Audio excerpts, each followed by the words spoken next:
امال ليه اللف والدوران ده؟ ما تقولوا لنا على طول ان انتوا خايفين من النادي الاهلي وعملتوا قعدتوا تزقططوا ايه الصور اللي نازله على الانستجرام وعلى التواصل الاجتماعي اللي انتوا فرحانين قوي بالهدف اللي دخل. انتوا ما فزتوش يا جماعه، انتوا المباراه النهارده صعبه، يعني انت لازم انت تفوز، وان شاء الله النادي الاهلي النهارده هيثبت. السلام عليكم ورحمه الله وبركاته. فيديو جديد مهم جدا قبل المباراه بساعات. النادي الاهلي دخل في مشاحنات قويه جدا، بس انا شايف ان تركيز اللعيبه قوي جدا. الساعه 1 صباحا بيتكلموا، او معنى صح الجماهير راحت عند فندق بعثه النادي الاهلي، وهاتك يا شماريخ وهاتك يا احتفالات وضرب نص ساعه. يا جماعه خلوا البعثه كلها تسقف معاهم، حاجه غريبه جدا.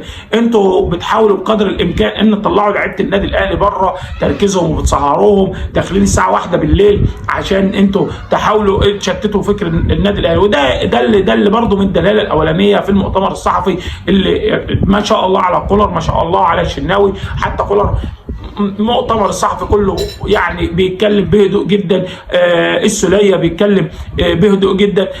ما فيش يعني انا شايف ان كل الاستفزازات ديت حتى من الصحفيين حتى من الجماهير بيحاولوا بقدر الامكان ان يخرجوا النادي الاهلي بره شعوره. وده اللي يدل على شيء ان تفوق النادي الاهلي مش بالنتيجه بس. يا جماعه انت بتتكلم في 10 بطولات، بتتكلم النادي الاهلي قوي.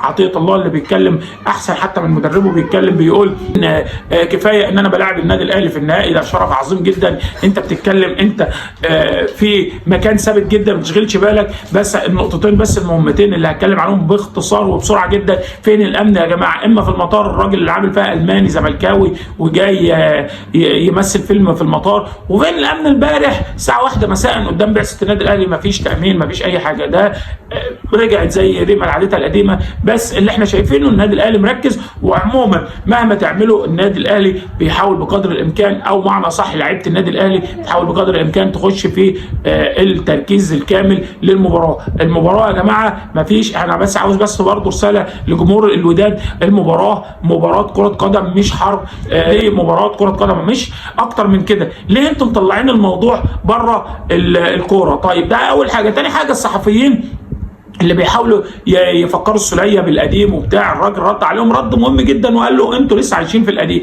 طب لو انت عاوز تتكلم في القديم، ما تيجي البطوله اللي احنا خدناها القاضيه. ممكن احنا غالبينك رايح جاي 2-0 هناك و3-1 في مصر. يعني انت بتتكلم اللي النادي الاهلي كعبه عالي، انت مش كعبك عالي. 5 مباريات قبل كده النادي الاهلي فوز واللي مقابل 3. فالموضوع للنادي الاهلي تفوق جدا، حتى في عدد البطولات، حتى في عدد اللقاءات، حتى في الاهداف. في 14-15 جول للنادي الاهلي مقابل 11 او 12 جول للوداد. عموما احنا مش عايزين نفقد تركيزنا، ونشوف ان شاء الله. واتمنى الماتش النهارده ان شاء الله الكل يتوقع. شيروا الفيديو ده، والسلام عليكم ورحمه الله وبركاته.